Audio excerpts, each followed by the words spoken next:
নমস্কার। কথামৃত ইউটিউব চ্যানেলে আপনাদের স্বাগত।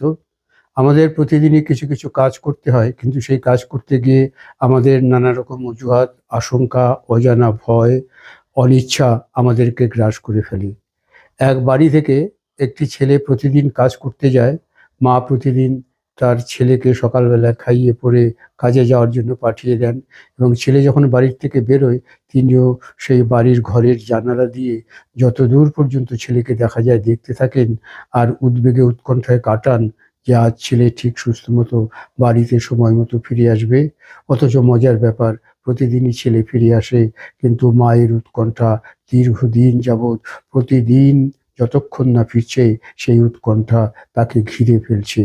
এই উৎকণ্ঠা থেকে আমাদের মুক্তি পেতে হবে, আমাদের পজিটিভ মাইন্ডসেটে যেতে হবে।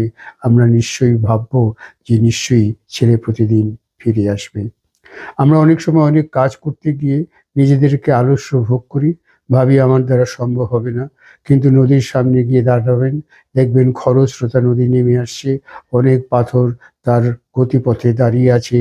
কোনো পাথরের পাশ দিয়ে, কোনো পাথরের উপর দিয়ে, কোনো পাথরের নিচ দিয়ে সেই নদীর জল কিন্তু বয়ে চলেছে।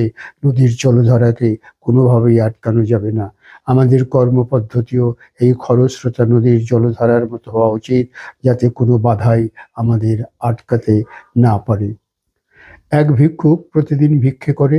তার একটা ভাঙা বাক্স আছে, সেই বাক্সের উপরে বসে একটা পাত্রের মধ্যে সে প্রতিদিন ভিক্ষা করে, এবং দিনের শেষে সে প্রতিদিন অভিযোগ করে, ভগবান, তুমি কেন আমার দিকে মুখ তুলে চাইছো না?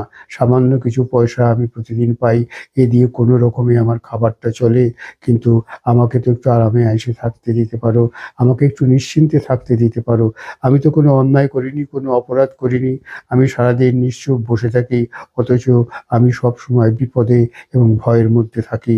তুমি আমার দিকে একটুও মুখ তুলে তাকাও না। ভগবান একদিন তাকে স্বপ্ন বললেন, তুই যে বাক্সটার উপরে বসে প্রতিদিন ভিক্ষে করিস, সেই বাক্সটা কোনোদিন খুলে দেখেছিস? খুলে দেখিস তো। ভিক্ষুক বাধ্য হয়ে সেই ভাঙা বাক্সটা খুলে দেখলো, তার মধ্যে কয়েকটা স্বর্ণ মুদ্রা রয়ে গেছে, এবং বলাই বাহুল্য তার জীবনযাপন ফিরে গেল। এইভাবে আমরা সামান্য চেষ্টাও করি না, নিজেদেরকে স্থবির করে রাখি। আমরা স্থবির হয়ে আমাদের দ্বারা কিছুই হবে না এই চিন্তা ভাবনা করে আমরা কোনো রকমে জীবনটা কাটিয়ে দিয়েছি, জীবন মৃত হিসেবে। কাজে আসুন, বাঁচার মতো বাঁচতে শিখুন, হাত পা চালিয়ে, মগজ খাটিয়ে, পরিশ্রম করে নিজের শুদ্ধ জীবনের পথে আমরা এগিয়ে যাই। এটা সম্ভব, এবং এই সম্ভবতা চারদিকে আপনি ছড়িয়ে দিন, আপনাকে দেখে অন্য সবাই শিখুক। নমস্কার।